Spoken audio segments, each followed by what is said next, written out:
Estamos ya a un año del bicentenario. Lo cual entendemos que se va a hacer toda una conmemoración, ¿verdad? También a lo grande con respecto a los 200 años de la independencia patria. Mira, y sobre esto cada día pues se van descubriendo cosas nuevas, ¿verdad? Se va poniendo todo en su verdadera dimensión y qué mejor que tener a un miembro de la Academia Salvadoreña de la Historia para conversar al respecto hoy que estamos a 199 años de independencia patria. Estamos a horas, pues, de celebrarlo, ¿no? 15 de septiembre, 1821. Y entonces, ¿lo tenemos ya, pulgar arriba o qué pasó, Emerson? ¿Cómo estamos? Ya. Ya está.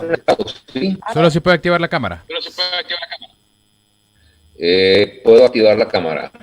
Sí, ahí estamos. Esta es la forma de comunicación en estos tiempos coronados, ¿verdad? Y hay que bajarle volumen tal vez ahí un poquito para que no haya retorno. Está con nosotros el doctor. Si lo digo mal, me corrige, por favor.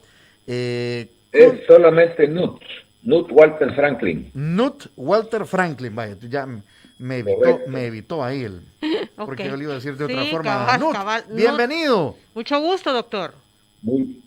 El gusto es mío, muchas gracias por invitarme. Pues mire, vamos a hablar un poco de la independencia, Knut Walter Franklin, pero antes cuéntenos sobre usted, porque es la primera vez y lastimosamente en estos tiempos de coronavirus no podemos tenerlo con nosotros físicamente aquí en cabina, lo saludamos a través de las plataformas digitales.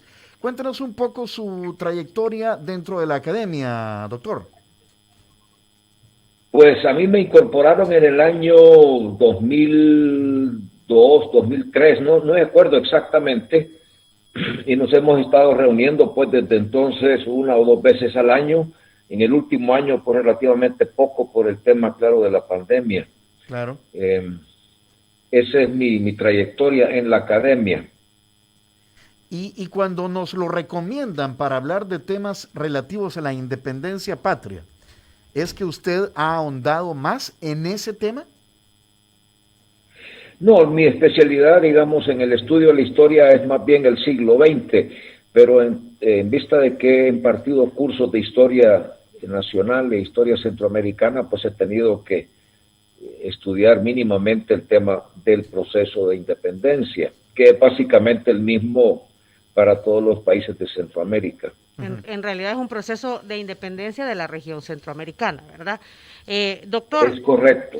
Doctor, yo decía que cada vez se conocen como nuevos puntos de vista, pues quizá llamémosle así, ¿verdad? Lo que nos enseñaron pues fue la independencia del Reino de España, ¿verdad? Que fueron nuestros conquistadores, pero después hemos conocido mucho, por ejemplo, de los intereses económicos, de los intereses sociales, de los intereses religiosos incluso, ¿verdad?, en todo este movimiento de independencia. ¿Qué nuevos elementos, podemos agregar?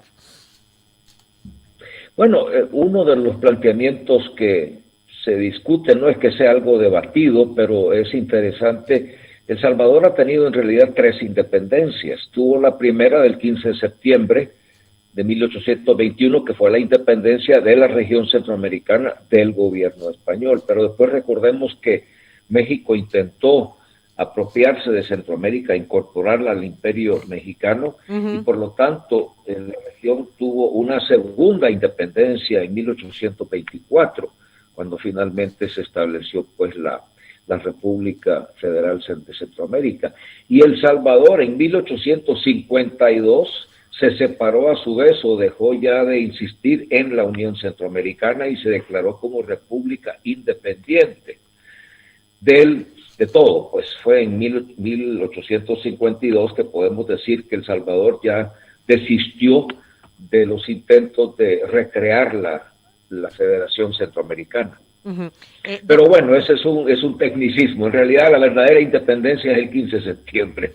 Claro, porque no nos compliquemos. Exacto, porque es de la región centroamericana. Y entiendo que en este momento de la última, por así decirlo, independencia, 1852, el territorio de El Salvador era mucho más pequeño, ¿verdad, doctor? Que era llegaba hasta por ahí, por San Vicente.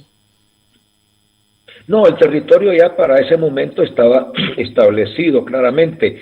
El único cambio que hubo después de la independencia fue que El Salvador, o mejor dicho, la provincia de San Salvador se unió a la alcaldía mayor de Sonsonate. Entonces a los pocos años de la independencia podemos decir que ya el territorio estaba básicamente definido. Lo que cambió con el paso del tiempo fue el número de departamentos. Cuando El Salvador comenzó su vida independiente había solamente 4 departamentos y los demás se fueron agregando con el paso del tiempo. Doctor, usted mencionó que en el año de 1852 El Salvador desiste de su afán, de su esfuerzo integracionista. No sé, me da la impresión que ha sido El Salvador el que al menos a lo largo de la historia ha tenido esta vocación de integración, y se ha hablado mucho de la integración centroamericana. Hay organismos actualmente hay una organización, pero digamos que es algo que nunca será, y que cuando fue no funcionó. O sea, ¿qué es lo que podríamos hablar al respecto? Pues mire, el fracaso de la Unión Centroamericana es algo que se ha venido debatiendo bastante desde hace mucho tiempo ya. Hay distintos tipos de integración. Por ejemplo, la integración económica es para efectos prácticos una realidad, pues ahora el comercio centroamericano es relativamente libre. No hay trabas, las fronteras siempre retrasan un poco el movimiento, la velocidad de los intercambios, pero no hay mayores restricciones en cuanto al intercambio de bienes entre países, ¿verdad? El intercambio incluso de personas,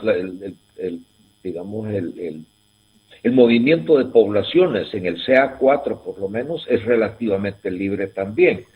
Hay restricciones, claro, de un ciudadano que quiera ir a trabajar a otro país, pues tiene que hacer una serie de trámites, pero moverse con fines de turismo, de visitas, de lo que sea, es ahora relativamente libre, exceptuando tiempos de pandemia. Lo que no hay, evidentemente, es una real integración política. Es decir, tenemos un parlamento centroamericano en Guatemala que tiene ya quizás unos 30 y pico de años de existir, pero es un organismo que no tiene mayores facultades legislativas, es un organismo más bien de consulta y de reunión y de debates, pero no tiene mayor capacidad legislativa.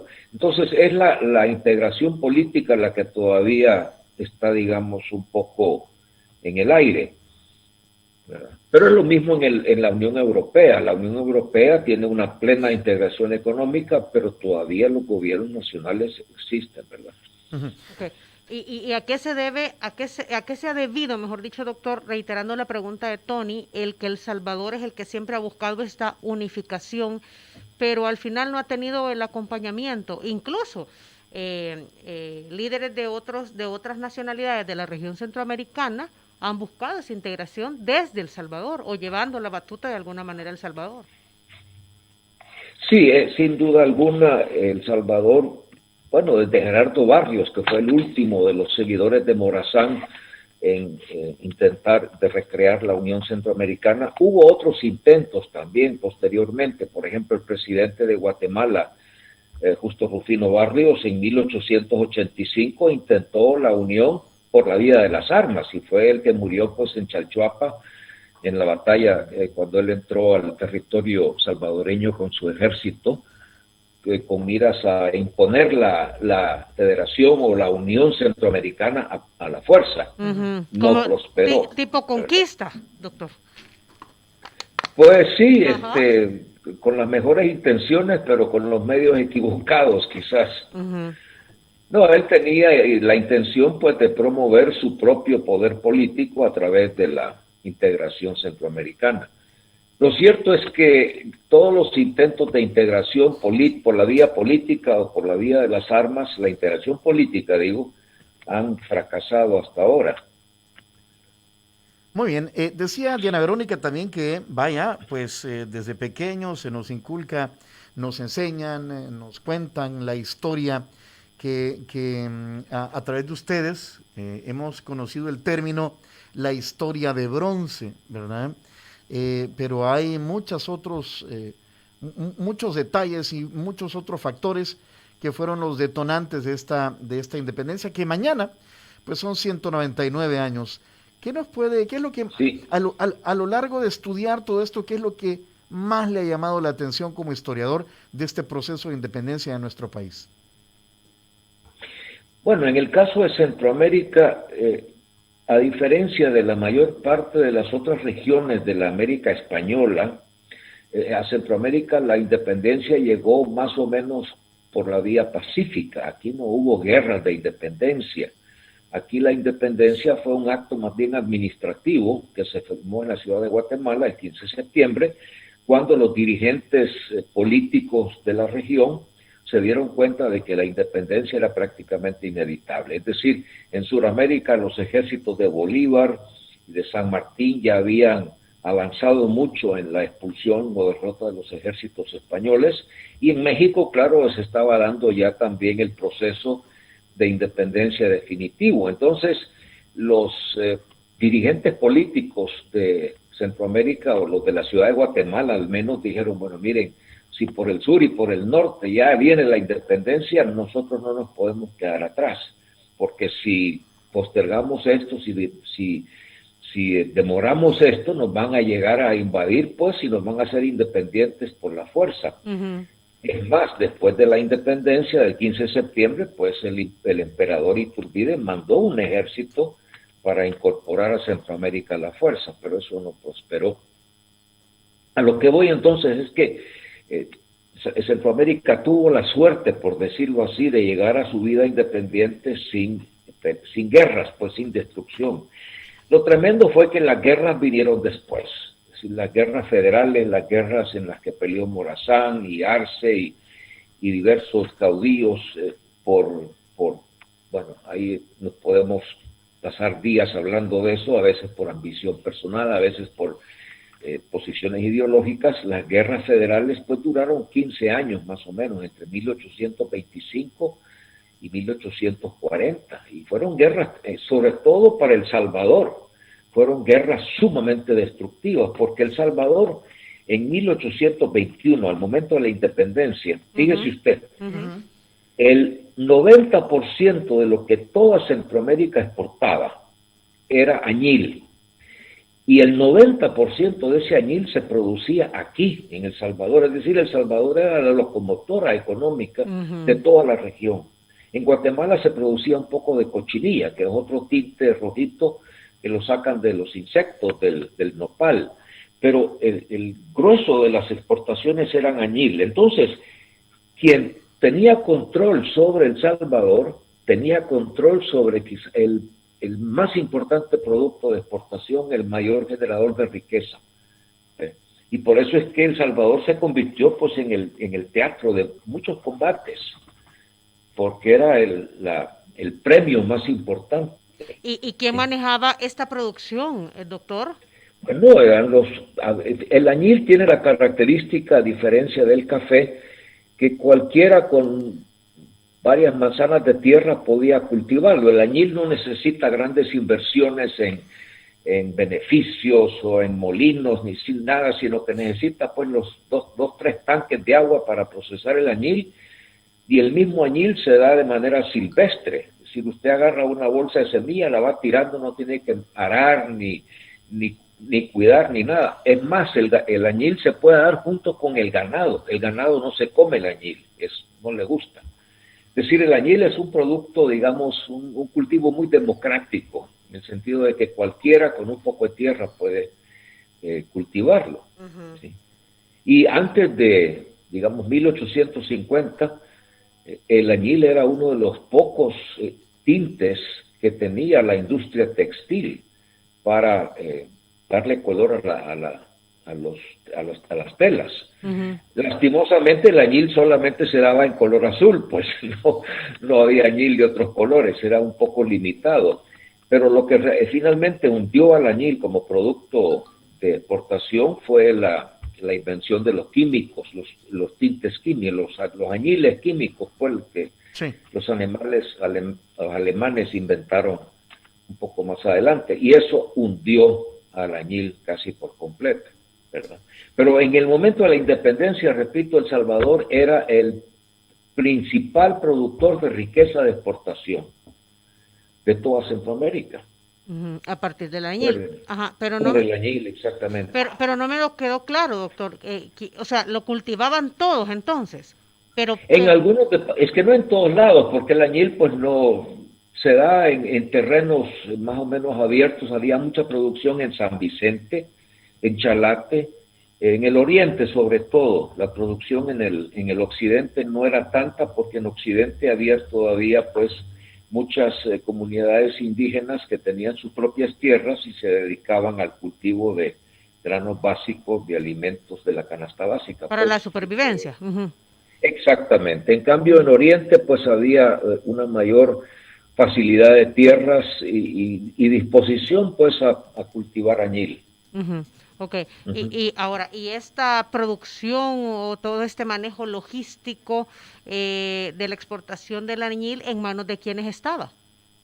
Bueno, había, precisamente ese era uno de los problemas que, digamos, causó conflicto en Centroamérica o entre Guatemala y El Salvador, y es que el añil tenía que exportarse por la ciudad de Guatemala, porque el sistema económico del colonial era un sistema controlado por el Estado en buena medida. Si los productores aquí podían haber sacado su producción por Acajutla o haberlo mandado a través de Honduras directamente a la costa norte, pero el régimen español insistía que el añil tenía que ir primero a la ciudad de Guatemala, y ahí los comerciantes se encargaban entonces de enviarlo a la costa o incluso hasta Veracruz en México para enviarlo después a Europa.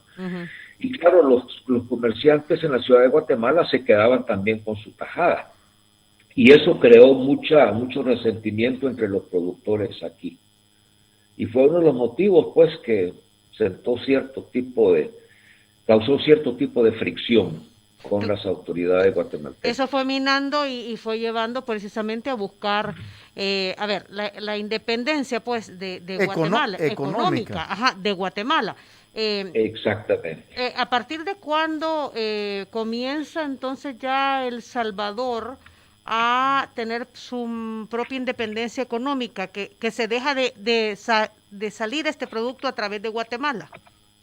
Bueno, ya con la independencia empieza a declararse la libertad comercial. Recordemos que uno de los principales sustentos ideológicos de las revoluciones en América Latina, de la independencia, es el liberalismo, es decir, el liberalismo como libertad individual, de expresión, de pensamiento, de reunión, y también de libertad económica, de producir e intercambiar sin mayor interferencia del Estado. Y en Guatemala, pues, y aquí también los gobernantes eran fundamentalmente liberales por un tiempo. Doctor, conocemos, vaya, a los próceres, a los verdaderos padres de la patria: José Matías Delgado, José Simeón Cañas, los hermanos Aguilar, Pedro Pablo Castillo, Manuel José Arce, Domingo Antonio de Lara. Todos estos eran digamos, líderes ideológicos, o también formaban parte de de estos motores de producción, vaya, de los empresarios de aquel entonces. Y ya lo dijo usted, el 90% era el cultivo de la actividad económica. De la actividad económica, el añil, ¿verdad? Eran como los políticos y ellos representaban intereses económicos, o ellos mismos también eran quienes, digamos, buscaban esa libertad económica por parte de España. Sí, bueno, de nuevo, la independencia política era algo que los unía a todos, pero no todos, claro, eran añileros. Por ejemplo, Manuel José Arce sí tenía fincas de añil, ahí camino a Suchitoto, si no mal recuerdo, tenía varias propiedades dedicadas al añil. Pero básicamente lo que los unía era o pertenencia a la iglesia, como José Matías Delgado, sacerdote, los hermanos Aguilar, etcétera, o eran personas dedicadas a la producción agrícola o al comercio, ¿sí? Es decir, no hubo algunos, digamos, que representaban a sectores artesanales, pero estamos hablando pues de la gente que tenía más recursos y por lo tanto tenía más presencia en el ámbito político. El mismo capitán general, unos años antes de la independencia, el capitán general Bustamante y Guerra, decía en un informe que mandó a España que los más subversivos de todos no era la gente del pueblo, no era, digamos, las comunidades indígenas o campesinas, eran los más ricos y los más influyentes. Esos eran los más peligrosos para el dominio español. Y él, cuando fue capitán general, pues se dedicó a perseguirlos. Hasta se le llamó a ese periodo de su gobierno el terror bustamantino, que exagera un poco, pues, pero sí, gente paró en la cárcel, pues. Ajá. Vaya, sí, porque si bien es cierto, no hubo guerras, como dice usted, porque ya era inminente lo que estaba pasando en Sudamérica y en México, pero sí hubo represión, digamos, hubo persecución. Por supuesto, pero también eso ya hacia el final, cuando se vio que era inevitable la independencia. Mire usted, ¿quién fue el primero que firmó el acta de independencia? ¿Cuál fue la primera firma que pusieron en el acta? Fue la del capitán general español, ¿verdad? Él mismo se dio cuenta, siendo español y funcionario del rey de España, que ya no podía hacerse nada más que aceptar y proclamar la independencia. Es decir, el capitán general se convirtió en términos estrictamente legales en un traidor, pues. Ajá, exacto. Porque traicionó la confianza que había sido depositada en él. Y lo que pasa es que si no lo mataban, me imagino, pues no sé, o sea. Pues lo mataban o lo expulsaban, pero yo creo que él sabiamente se dio cuenta pues que ya no había nada que hacer. Ajá. Y el mismo, como dice el acta propiamente que escribió José, ¿cómo se llama? El prócer Valle, el acta comienza con varios planteamientos, incluso diciendo mejor la proclamamos ahora mismo, no vaya a ser que después la proclame el pueblo, que sería todavía más tremendo. Como para evitar un baño de sangre o situaciones de esas. Exactamente, porque ya estaban viendo lo que estaba pasando, conocían lo que pasaba en Venezuela, todas esas guerras en Colombia, y no querían repetir eso. Ahora, la justificación, doctor, en esos momentos de la corona española era eminentemente económica. O también estaban surgiendo, liderazgos que querían el poder, obviamente económico, porque como usted lo mencionó hace un rato, al final del día todo tiene que ver con economía, ¿verdad? Con quién se queda con las ganancias de las riquezas naturales, pero también políticas, el dominio del territorio. Por supuesto. Mire, hay una serie una combinación de distintas tendencias y fuerzas en todo esto. Obviamente habrá gente ambiciosa que quiere tener más poder para lograr, o sea, una satisfacción personal o algún objetivo económico, no sabemos en todos los casos. Lo cierto es que los españoles nacidos en América, los criollos, o cierto grupo, cierta fracción de lo que podríamos llamar la clase mestiza, que es la de los descendientes de españoles con indígenas, estos no tenían mayor participación en el gobierno bajo el régimen colonial.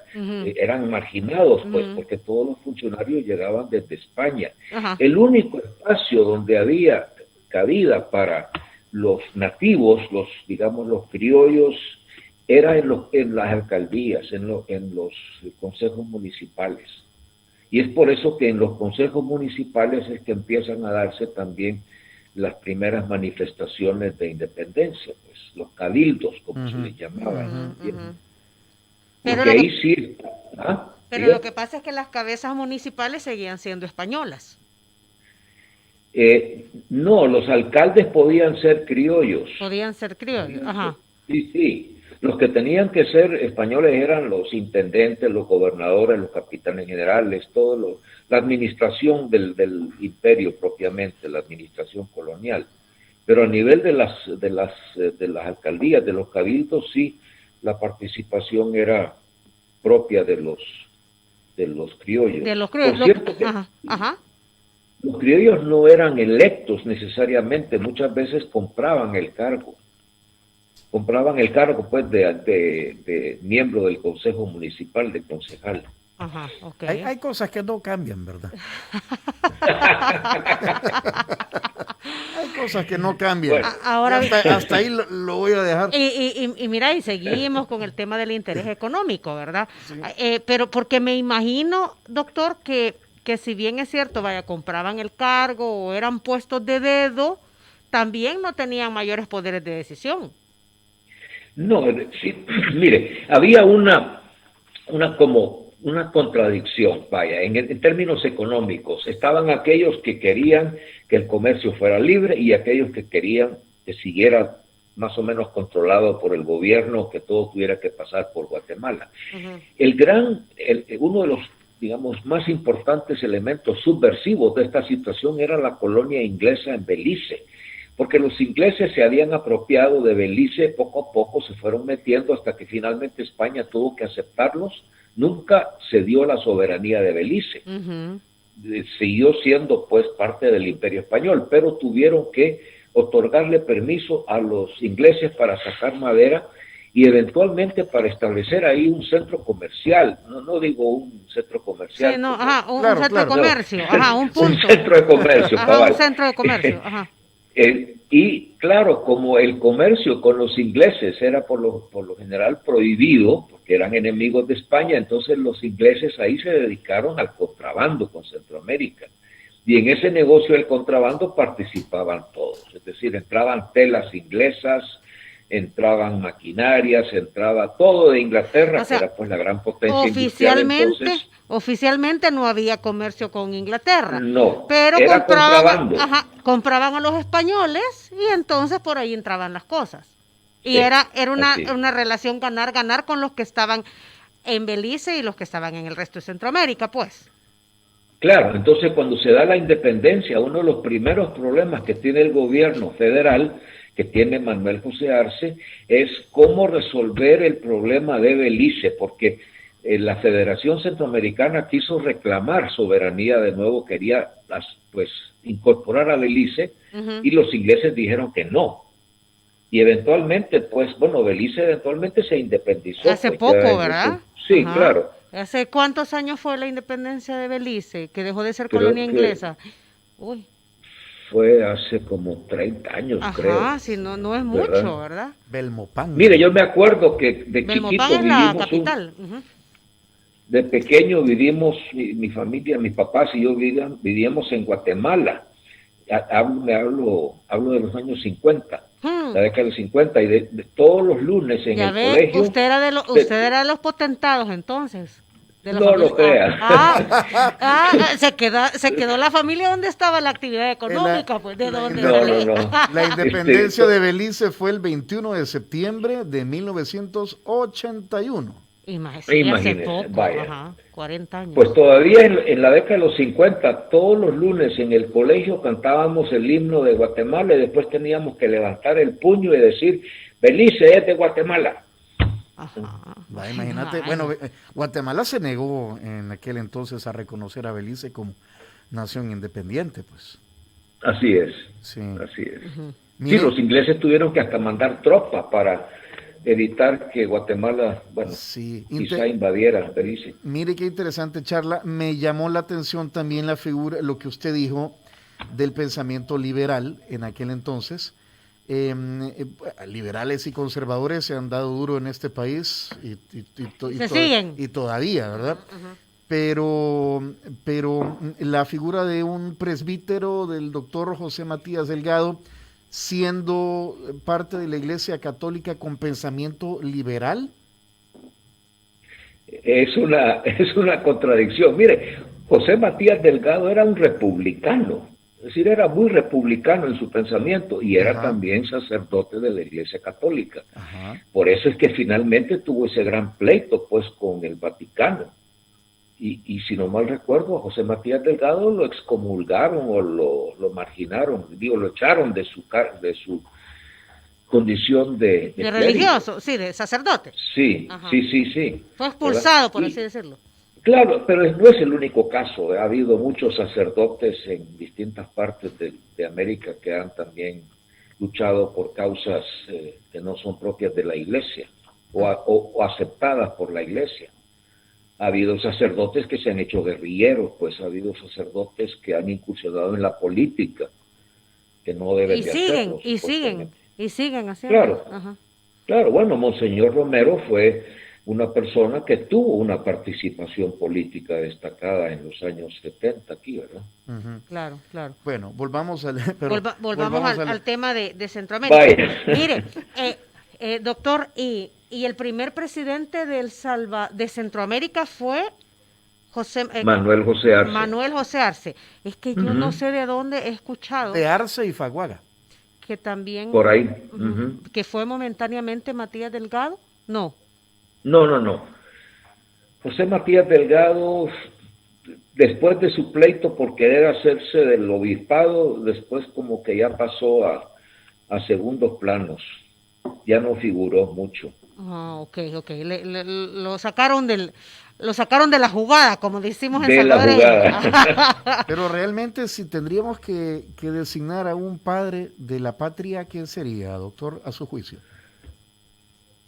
Bueno, de la patria centroamericana o de la patria salvadoreña. Pues desarrollemos las dos situaciones. De la patria, yo quisiera creer que de la patria centroamericana fue José Cecilio del Valle, que fue el que redactó el Acta de Independencia, ¿verdad?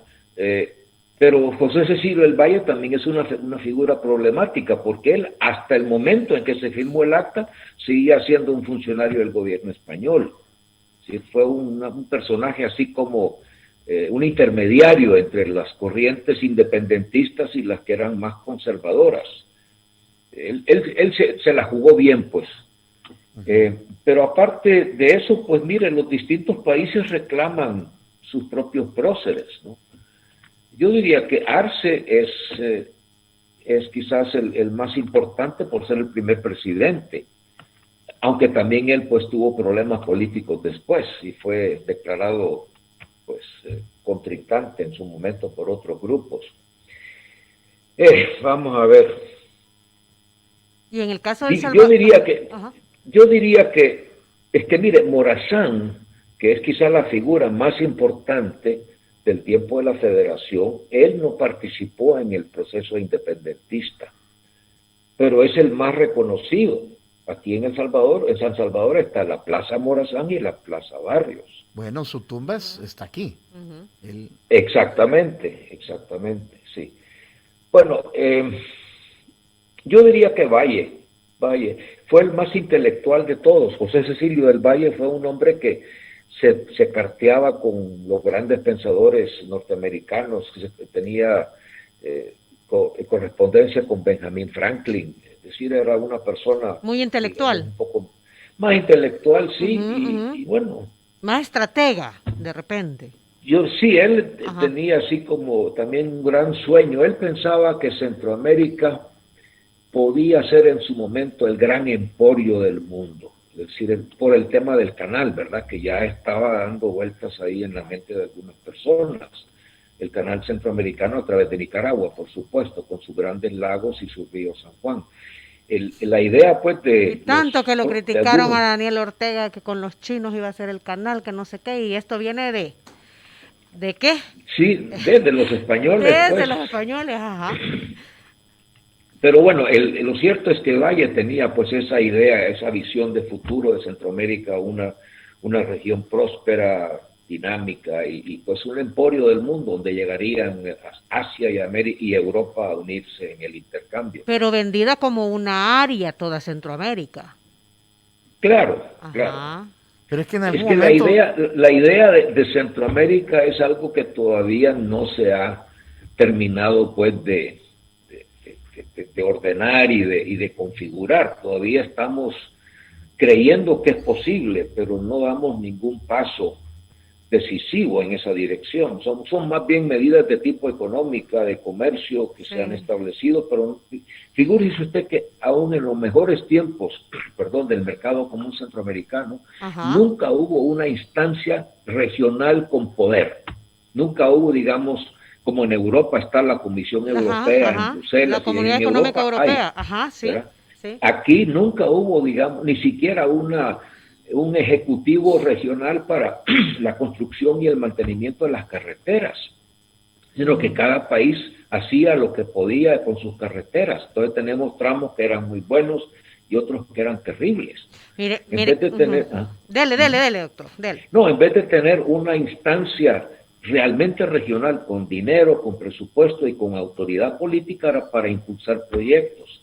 Cada país se ha querido reservar esas decisiones, esa autonomía, con una mentalidad pues quizás un poco más restringida. Egoísta, ¿verdad? Doctor, usted decía que José Cecilio del Valle tenía al parecer tenía esa capacidad de ver, de estrategia y de buscar la independencia, pero como región, es decir, la región centroamericana, con el objetivo de que, pues sí, que la riqueza que se generaba, las ganancias de esa riqueza quedaran en el territorio y no se fueran a la corona española. Con el objetivo, entendería también, y si no usted me corrige, de buscar la prosperidad del pueblo, porque desde siempre ha sido esto, ¿verdad? Que unos pocos se quedan con los grandes ganancias de la producción económica y la mayoría recibe poco o nada. Sí. ¿Usted diría que aquí la política es lo que ha trazado el desarrollo económico social de la región? ¿Es así?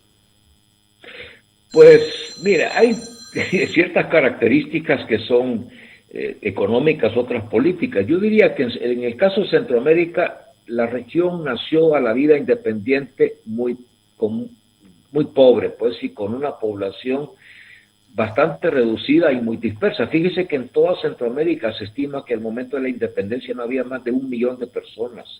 Y de ese 1 millón de personas, las 2/3 partes eran indígenas, que estaban, pues, habían sido históricamente marginados y sometidos por la autoridad política. Y solamente 1/3 parte, un poco menos de la 1/3 parte, era mestiza. Y en toda la región solamente había como 40,000 personas que podrían llamarse blancas. O sea, el 4% de la población era de descendencia europea, más o menos blanquita, ¿verdad? Bien pulidita. Y esos eran los que mandaban, pues. El problema es que es eso, cabal, eran los que mandaban, cabal. Y eran los que controlaban las ganancias. Pues sí, que no había muchas tampoco. Decimos que El Salvador era la locomotora del añil, de la economía centroamericana, pero el añil, usted no puede levantar una economía próspera a base de puro añil. Es demasiado frágil, demasiado limitado. Y claro, la historia nos enseñó que cuando empezaron a inventarse los colorantes químicos, el añil cayó. Se fue. Sí, es la situación del café ahora. El café ahora, nadie quiere invertir en café, porque el café lo producen hasta no sé si en la China, pero estarían a punto de. Sí, pero lo están consumiendo también, pues. Sí, pero de nuevo, la caficultura, ahora el café representa apenas el 15% de las exportaciones del país, cuando hace 50 años era el 70%. Aunque los caficultores dicen, pues sí, que el rubro podría estar generando ingresos considerables si se hicieran las cosas correctamente, si se vendiera el café, si se tuvieran las estrategias a nivel mundial, porque nosotros producimos un café gourmet, ¿verdad? De estricta altura, que tampoco es que se genere mucho en el mundo, pues. Deberíamos de apostarle a ese rubro, es lo que nos han dicho los caficultores. Pues por supuesto, pero también hay cultivos de café que no son de estricta altura, pues entonces aquí hay de todo un poco. Y tienen que lidiar contra la roya, por supuesto, y tienen también que competir con productores en África y en Asia que son mucho más, venden más barato sus productos. Claro, sí. claro. A ver, algunos comentarios, doctor, de nuestra audiencia en lo que hemos estado conversando, y la charla nos va llevando por un lado, por otro. Vamos. Muy entretenido. Herbert Aguilar González dice, qué buena charla, lo felicito. José Álvaro, excelente información sobre la historia de El Salvador. Miriam Méndez, hay que conocer la verdadera historia, ir quitando esos monumentos a falsos héroes. Herbert, pues no sé a qué se refiere. Herbert Aguilar González, bueno, sí, no sé.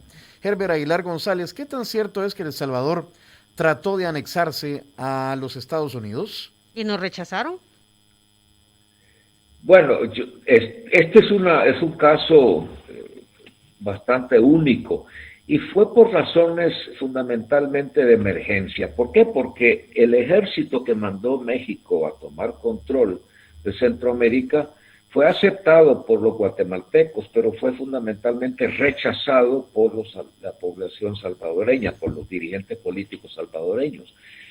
Entonces el ejército que llegó a Guatemala, invadiendo desde México, empezó a marchar sobre San Salvador para imponer también el proyecto de anexión. Y fue en ese momento que los principales aquí decidieron enviar una misión a Washington a solicitar la incorporación de la provincia de San Salvador a la Federación Estadounidense, como una medida, digamos, de última instancia, de emergencia, para que este ejército que venía de México desistiera. Y por cierto que el general mexicano que iba al frente de este ejército, a su paso por los pueblos, decía claramente que él no venía a declararle la guerra a Estados Unidos, porque él ya se había enterado de que esta anexión estaba solicitándose. Entonces él quería también cubrirse las espaldas, decir, mire, yo vengo aquí a invadir a un país o a un territorio que se llama San Salvador, no estoy invadiendo a los Estados Unidos. Pero bueno, los representantes llegaron a Washington y fueron ahí recibidos, aunque eso no está claro. Yo todavía no he conocido una descripción de qué exactamente hicieron, pero lo cierto es que no prosperó. Pero ya no hubo necesidad después, porque este ejército finalmente se cayó, porque el proyecto imperial mexicano también se cayó. Y México perdió interés en Centroamérica en ese momento. Mire, yo me pregunto, porque la historia se cuenta así bien rápido, pues, pero no habían caminos, es decir, y si los había, pues eran semanas para llegar o en barco, o las comunicaciones, que llegara la carta que te responda el otro. O sea, ¿cómo ocurrían las cosas? Tardaban años, pues, de repente, ¿verdad? No hablamos de meses, hablamos de más tiempo. Todo era en cámara lenta, pero eso es una excelente observación y es una de las explicaciones también de por qué la Unión Centroamericana fue tan problemática, porque sencillamente cuando los españoles fueron expulsados, no dejaron ninguna infraestructura, ni siquiera de puertos. Los puertos centroamericanos eran la playa abierta, pues, y uno se tenía que pasar por los tumbos para llegar afuera a subirse a un barco. Era pasar la reventazón, doctor.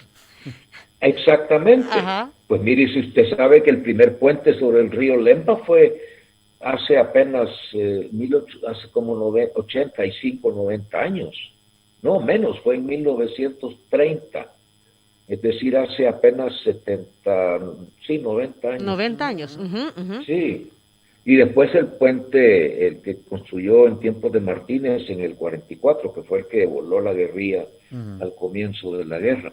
Pero bueno, es decir, el tema de la infraestructura es algo que debería de conocerse y estudiarse mejor. Sí, porque fue entonces post-colonia. O sea, como usted dice, los españoles no dejaron... Bueno, siempre que no había necesidad. Mire, El Salvador importaba mucha carne de Nicaragua en tiempos coloniales, pues la carne venía caminando. Todavía. Arreada, sí. Pues sí. ¿Por qué solo vemos la mayoría de las figuras que vemos en el tema de la independencia de Centroamérica son religiosos? Porque la iglesia era el principal medio de comunicación del gobierno español. Recuerde que la iglesia católica era parte del sistema político español. El acuerdo al cual habían llegado los reyes españoles con el Vaticano era de que el rey español nombraba a los obispos y el rey español se encargaba de recoger los diezmos y los tributos. Es decir, era el brazo de comunicación del gobierno español con la población, porque los sacerdotes leían en las misas, en las ceremonias religiosas, leían los bandos, leían las leyes, etcétera. Era una forma de llegar al pueblo a través de la fe de las iglesias. Sí, porque de repente estamos tan acostumbrados a ver a religiosos como padres de la patria, como próceres, Ajá. ¿verdad? Pero imagínate, y eran los principales representantes. Aquí era la Asamblea Legislativa y está José Matías Delgado ahí en un gran cuadro, pues. Pues sí, como ¿Verdad? firmante del acta, ¿verdad? Sí. Aquí pregunta Miriam Méndez, ¿y qué se sabe de Anastasio Aquino? Pues Anastasio Aquino fue posterior a la independencia, fue ya en tiempos, en los años de 1830, cuando todavía la federación todavía existía y el gobierno del Estado de El Salvador estaba en manos de, no me acuerdo en este momento. Anastasio Aquino encabezó una rebelión indígena, como las hubo también en otras partes del país en las décadas siguientes. La población indígena en el siglo XIX tuvo bastante protagonismo para insistir en sus derechos. Recuerden que una gran proporción del territorio nacional todavía era propiedad de las comunidades indígenas, era tierras comunales que los reyes de España le habían dado a los indígenas en tiempos de la colonia para que tuvieran acceso a la tierra necesaria para cultivar. Nos quedan escasos 5 minutos, doctor, de entrevista. ¿En qué tendríamos que concentrarnos o poner atención? Van a ser ya 200 años de todos estos acontecimientos que estamos hablando el próximo 2021. ¿Cómo ha transitado pues nuestro país? Hay un montón de cosas que yo las estoy escuchando de usted, y los problemas muchos permanecen, solo que con actores... Los protagonistas son diferentes. En otros tiempos, obviamente, ¿verdad? Ajá. Pero todavía vamos ahí bregando, luchando, queriendo salir adelante. ¿Qué es lo que más le llama la atención de este viaje que ha vivido El Salvador como una república independiente? Vaya, una cosa que llama la atención que estoy viendo aquí en la pantalla de mi computadora es que al momento de la independencia los censos españoles apuntaban a una población aquí en el país, en el territorio nacional, de como 165,000 personas nada más. Estamos hablando de una población para todo el país del tamaño de la de Santa Tecla, me imagino, algo así. Y ahora somos 6 y pico de millones, es decir, el crecimiento demográfico podríamos decir que es un éxito. Bueno, si la población ha crecido, por alguna razón será. Y la gente está ahora viviendo mucho más. La edad promedio, la expectativa de vida ahora es para las mujeres de 74, 75 años, para los hombres un poquito menos. Pero en tiempos de la colonia o incluso hasta hace 60, 70 años, la expectativa de vida del hombre salvadoreño era de como 40 años, 45 años. Eso sí, porque muchos niños chiquitos morían a los meses, a los días de haber nacido. Pero hemos controlado las grandes epidemias. Ya no hay paludismo, así como algo endémico en el país. No hay viruela, ni peste, ni mucho menos. Bueno, ahora tenemos el coronavirus, que quizás es la última expresión de estos problemas mundiales. Pero en términos generales podemos decir que el país desde hace 200 años es ahora irreconocible. Para un habitante de 1821 esto sería como algo absolutamente inconcebible. En los últimos 30 años pues hemos pasado a un régimen de libertades más o menos completas. Podemos hablar y pensar y discutir sin temor de que algo nos pase. Esos son grandes e importantes cambios, pero nos ha costado, sí, porque antes de estos 30 años, pues ha habido guerras, dictaduras, cualquier cantidad de grandes desastres, terremotos, ni se diga. Y bueno, estamos vivos todavía. Todavía seguimos conversando. Ajá. Aquí pregunta Germán Hernández, doctor, con el primer grito de la independencia en 1811, yo he escuchado que Matías Delgado no estaba en el país. Imagínate, 10 años antes de la independencia, ¿verdad? Ajá. Pero dice ahora el periodista André Cardona afirma que sí estaba en esa época, y es que André Cardona acaba de sacar un libro sobre José Matías Delgado. Ya, pues mire, ahí sí se lo quedo debiendo. Ahí sí le voy a deber, ajá, ok. Bueno, pero pues sí, la tradición o la historia de bronce dice que José Matías Delgado tocó Dio los la primeros, campana ajá, allá en la iglesia de la Merced, la ¿verdad? Merced en el centro de San Salvador, ajá, y que fueron los primeros como movimientos o luces de que se querían independizar, ¿no? Sí, recordemos que siempre estamos encontrando información nueva, estamos indagando en archivos, estamos investigando poco a poco y estas cosas pues cambian en cierto momento, la información cambia o se modifica. El caso es que no debemos centrarnos únicamente en las figuras de las personas, hay procesos más profundos, sociales, económicos, ideológicos, culturales incluso, que también tienen un papel importante en la explicación del pasado. Y además son más entretenidos porque, pues sí, digo, son más interesantes en general. Muy bien. Claro. Doctor, ¿cómo está la academia? Sabemos que pues todos estamos de alguna manera muy limitados, la situación es sui generis, pero siempre, pues desde este programa hemos apoyado mucho a la Academia Salvadoreña de la Historia y lo seguiremos haciendo. ¿Cómo están haciendo? ¿Reuniones virtuales? Bueno, ¿Continúan las investigaciones? sí, tenemos un presupuesto bastante limitado en los últimos años que se explica pues por las carencias o las limitaciones de toda la actividad del Estado.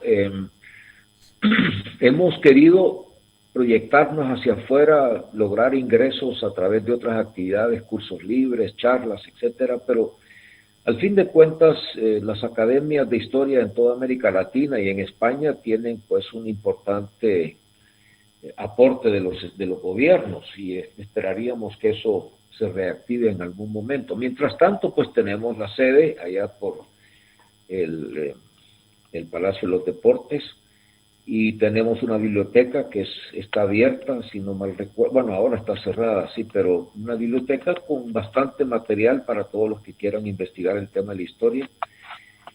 Y bueno, ahí vamos.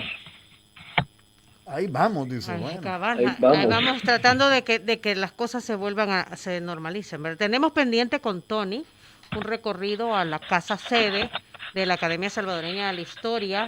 Doctor, entendemos que también esa casa guarda mucha historia, ¿verdad? Y estamos pendientes de realizar ese recorrido. Muy bien, bienvenidos. Ok, nos Esa pondremos de casa acuerdo. tendrá unos, quizás del año 1900, sí, quizás una casa ya centenaria, no, un poquito de los años 30 creo que es. Ajá. Tiene ya 90 años la casa de las academias. Ya se construyó con concreto, con cemento, con varillas de metal, ya tiene, por eso ha aguantado tanto terremoto, todavía está en pie. Tiene refuerzos, ha tenido refuerzos. Sí. Bueno, Sí, doctor, es que mire, en San Salvador hoy por hoy no hay ninguna construcción de tiempos de la colonia. Las hay en Metapán, por supuesto, las iglesias en Chalchuapa, San Vicente, pero en San Salvador propiamente no hay ningún edificio del tiempo colonial en pie todavía. Y es porque esta región del país es tremendamente Sísmica. Okay. Bueno, Doctor. doctor, qué gusto saludarlo, conocerlo, conversar con usted en la distancia. No es lo mismo, quisiéramos tener esa calidez de la cercanía, de una charla sabrosa, ¿verdad? Lo ha sido, pero esperamos, lo que le quiero decir es que esperamos que muy pronto podamos conocerlo y tenerlo acá en cabina cuando esto vaya pasando. Muchas gracias. ¿Verdad? Y un saludo para todos los miembros de la Academia Salvadoreña de la Historia, para Ricardo Castellón, así es, hasta Alemania. Hasta Alemania, que a través de él pues hemos podido procesar esta entrevista también, Sí. ¿verdad? Conseguirla. Es nuestro, ¿qué? Es nuestro eslabón entre Sí. la Academia Salvadoreña de la Historia y nuestro equipo de trabajo. Y vale la pena conversar, recordar un poco y entender qué es lo que Claro. mañana vamos a celebrar o a conmemorar. Muchas gracias, doctor. A la orden. Buenos Mucho días. gusto. Mucho gusto, doctor. Feliz día de la Independencia. Feliz día de Gracias. la Nos vemos. independencia. Igualmente. Son las 9 de la mañana, 3 minutos. Ha Ya sido vi- el